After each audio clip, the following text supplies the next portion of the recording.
बिस्मिल्लाहिर्रहमानिर्रहीम, अस्सलाम वालेकुम। Welcome back to my channel. आज मैं बनाऊंगी बहुत ही मज़ेदार सा कीमा, जिसे मैं फ्यू इंग्रेडिएंट्स के साथ बनाऊंगी और आप इसे नाश्ते में बना के सर्व कर सकते हैं। बहुत ही ज़्यादा मज़े का लगता है, बहुत ही सिंपल है और पराठों के साथ तो इसका कोई जवाब भी नहीं है। आप इसे पराठों के साथ बना के सर्व कीजिए नाश्ते में, आपकी वाह वाह होने वाली है।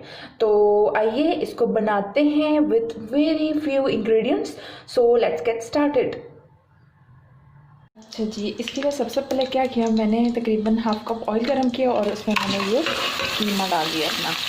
और कीमा मेरा फ्रीज है, थोड़ा सा इसको मिक्स करूँगी ताकि ये डिफ्रीज हो जाए और उसके बाद जो है ना हम नेक्स्ट स्टेप करेंगे।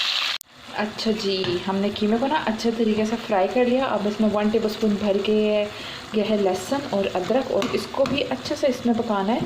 इससे होगा ये कि कीमा भी हमारा अच्छे से फ्राई हो जाएगा और जो लहसुन और अदरक है इसका जो एक कच्चापन है वो भी ख़त्म हो जाएगा।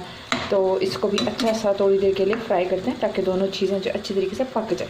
तो ये देखिए कीमा हमारा अच्छे से फ्राई हो रहा है और हम इसमें जो है ना वो ज़्यादा इंग्रेडिएंट्स तो डालेंगे ही नहीं, सिंपल सा बनाएंगे। तो इस वजह से इसको अच्छे से फ्राई करना है और पानी वगैरह हम इसमें नहीं डालेंगे, टमाटर हम इसमें नहीं यूज़ करेंगे। तो इस वजह से अभी हमने इसको अच्छा सा पकाना है, कवर करके पकाना है थोड़ी देर के लिए, ताकि हो ये कि जो कीमे में पानी छोड़ा हुआ है और उसमें ये कीमा हमारा अच्छे तरीके से पक जाए। और तकरीबन 15 मिनट तक मैं इसे फ्राई करूँगी अच्छे तरीके से मिक्स कर करके, ताकि नीचे लगे नहीं। और तब तक हमारा कीमा भी अच्छे तरीके से गल जाएगा, पक जाएगा। एंड देन हम इसमें बाकी जो इंग्रेडिएंट्स है वो ऐड करेंगे। तो ये आप देख सकते हैं कि बहुत ही अच्छा सा हमारा कीमा भी गल गया है और अदरक लहसुन का कच्चापन ख़त्म हो गया। अब मैं इसमें सॉल्ट डाल रही हूँ और ब्लैक पेपर डाल रही हूँ। 1 टीस्पून सॉल्ट डाल रही हूँ और half tea spoon black pepper डाल रही हूँ। आप सॉल्ट जो है ना अकॉर्डिंग टू योर टेस्ट डाल दीजिए। इसको मिक्स करेंगे और थोड़ा सा इसको मसालों के साथ भूनेंगे। और मैं इसमें कोई भी मसाला नहीं डालूँगी, इसको ऐसे ही सिंपल सर्व करेंगे, सिंपल खाएंगे। ज़रूरी नहीं है कि आप हर चीज़ में सारे स्पाइसेस डालें तभी वो मज़े की हो। चीज़ों को सिंपल फ्यू स्पाइसेस के साथ बना के भी खा सकते हैं, बहुत ज़्यादा मज़े की लगती है। और इस तरह का कीमा आप ज़रूर एक दफ़ा ट्राई कीजिएगा और मुझे ज़रूर बताइएगा कि आपको ये कैसा लगा। और इसको थोड़ा सा और भूनते हैं, देन आपके पास हाजिर होते हैं।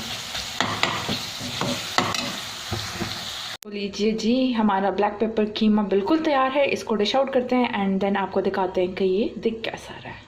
तो लीजिए जनाब, हमारा बहुत ही मज़ेदार सा ब्लैक पेपर कीमा बिल्कुल तैयार है और फ्यू इंग्रेडिएंट्स के साथ बनाया है, बहुत ही ज़्यादा मज़े का है। और आप इसे नाश्ते में बनाइए, पराठों के साथ सर्व कीजिए और आपको मज़ा ना आया ना तो फिर बताइएगा। और मुझे कमेंट सेक्शन में ज़रूर बताइएगा कि ये किस किस को पसंद है, कौन कौन बनाता है और मेरी रेसिपी किस किस को पसंद आई। तो लाइक शेयर एंड सब्सक्राइब ज़रूर कीजिएगा। Thank you so much for watching. Take care. अल्लाह हाफ़िज़।